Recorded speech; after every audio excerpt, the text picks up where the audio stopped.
سر آپ کے پیرنٹس کیا کرتے تھے؟ میرے والد صاحب سرکاری ملازم تھے اور کچھ عرصہ ملتان میں تھے، کچھ عرصہ لاہور میں، اور پھر زیادہ تر اسلام آباد میں وہ رہے فیڈرل گورنمنٹ کے اندر۔ اور والدہ بس ہاؤس وائف تھیں، اور ابھی آپ کے 2-3 دن پہلے ایک ویڈیو دیکھی، اس میں آپ نے بتایا کہ ہاؤس وائف بھی ایک ورکنگ وومن ہوتی ہے۔ ہاؤس وائف جو ہے وہ نیشن بلڈر ہوتی ہے، نیشن کو بلڈ کرتی ہے۔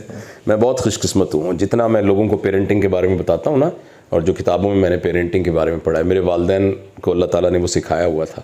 میں دنیا کا خوش قسمت بچہ اپنے آپ کو سمجھتا ہوں، مجھے اتنا زبردست چائلڈ ہوڈ ملا ہے جو آئیڈیل چائلڈ ہوڈ کسی کا ہو سکتا ہے۔ گھر کا ماحول کیسا تھا؟ بہت زبردست ماحول تھا۔ ہم 4 لوگ تھے گھر میں، 7 سال تک تو میں اکیلا ہی تھا، میں اور امی ابو، اور پھر میری بہن تھی، اور ایک ہمارے گھر میں ایک ملازم ہوتا تھا، وہ بھی ہمارے بھائی کی طرح ہی تھا۔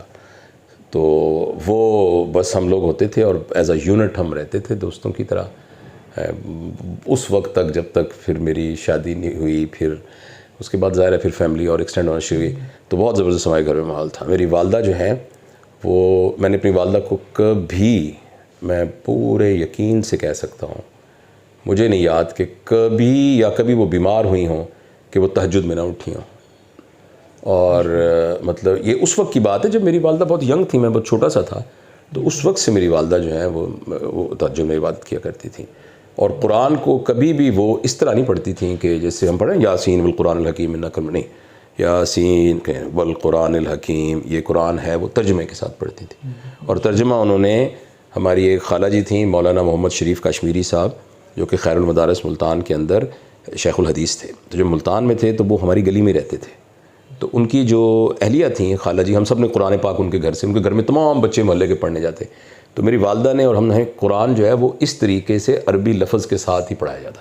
تو میری والدہ کے نزدیک قرآن پڑھنے کا یہ کانسیپٹ ناظرہ کا اس طرح تھا ہی نہیں۔ ان کا کانسیپٹ یہ تھا کہ جب قرآن پڑھنا ہے تو عربی پڑھ کے پھر اس کا ترجمہ، اور وہ ترجمہ نیچے لکھا نہیں ہوتا تھا، اس کو خود ان کو پتا تھا، اور تحقیق نہیں ہے وہ مگر کرے گا اس طریقے سے، اس طرح سے جو نا، یعنی ان کو صرف نحو کے ساتھ اس کا ترجمہ میری والدہ کو آتا تھا۔ تو وہ، اب آپ یہ دیکھیے کہ جس کو قرآن اس طریقے سے آتا ہو تو اس کی زندگی کیسی ہوگی، اور پھر اس کے بچے کتنے خوش قسمت ہوں گے۔